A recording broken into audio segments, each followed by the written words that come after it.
SD, tapi mereka ditingkatkan kapasitasnya, ditingkatkan kompetensinya melalui skilling, mungkin upskilling, mungkin juga reskilling, kemudian distandarisasi dengan sertifikasi.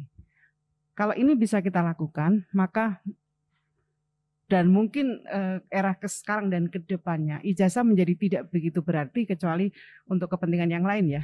Menteri Tenaga Kerja Ida Fauziah dalam rapat bersama anggota DPR mengatakan bahwa ijazah sudah bukan jadi acuan utama untuk mendapatkan pekerjaan. Kok bisa sih? Bukannya harus lulus S1 dulu ya? Atau minimal punya pengalaman kerja? Eits, ternyata bukan itu pengertiannya. Yuk simak video berikut.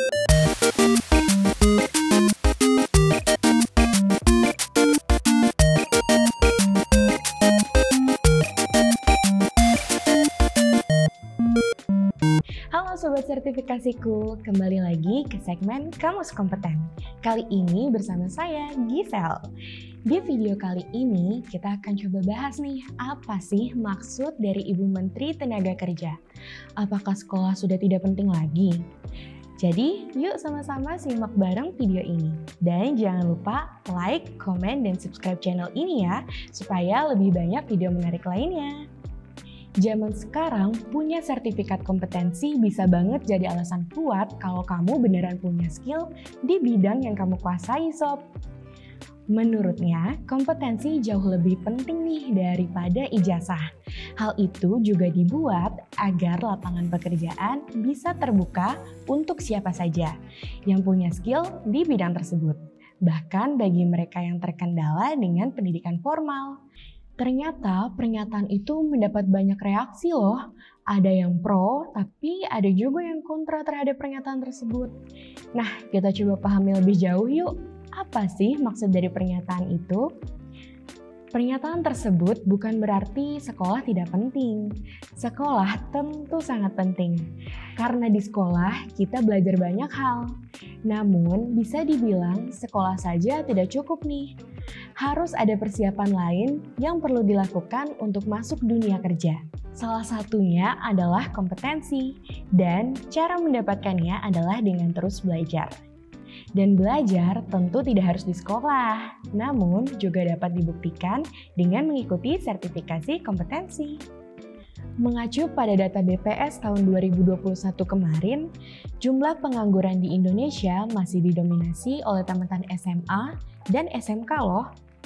Selain karena pandemi COVID, alasan jumlah pengangguran meningkat adalah karena industri belum mampu menyerap surplus tenaga kerja ini. Ditambah tingkat kompetensinya yang masih cukup rendah. Hal inilah yang mendorong Kementerian Tenaga Kerja berfokus pada kompetensi. Mungkin tidak masalah jika seseorang itu hanya lulusan SMA tapi banyak diterima kerja, jika memang orang tersebut memiliki skill atau keahlian yang baik. Sekarang banyak loh editor video, content creator, desainer, dan pekerja kreatif lainnya yang hanya tamatan SMA ataupun SMK. Hal ini terjadi karena yang terpenting adalah memiliki kompetensi. Artinya ya karena jago. Tapi bukan hanya jago ya. Saat ini ada banyak sekali sarana dan prasarana untuk bisa meningkatkan skill dan menjadi kompeten. Mulai dari yang gratis sampai yang berbayar bisa kamu manfaatkan untuk menjadi lebih kompeten. Di sertifikasiku, kita juga menyediakan banyak sekali kursus untuk meningkatkan skill kamu. Mulai dari pasar modal, digital marketing, teknologi, dan masih banyak lagi. Kalau kamu tertarik, kamu bisa cek ke website kita di www.sertifikasiku.com. Jadi, apa yang dikatakan Ibu Menteri bukanlah sekolah itu tidak penting. Namun, di era sekarang ini, bersekolah saja tidak cukup. Harus ada peningkatan kompetensi dengan berbagai cara. Bahkan perusahaan multinasional seperti Tesla mengatakan bahwa mereka lebih senang merekrut pekerja yang berskill tinggi meskipun tidak memiliki latar pendidikan yang wow. Saat ini justru skill dan kompetensilah yang menjadi acuan utama. Jadi, apakah sekolah itu penting? Tentu saja penting, tapi tidak cukup ya. Sore-sore ke sungai naik perahu. Romantisnya kalau sama kamu. Kunjungi website sertifikasiku. Yuk bersama sertifikasiku, sertifikasikan dirimu. Sampai ketemu di video selanjutnya. Bye-bye.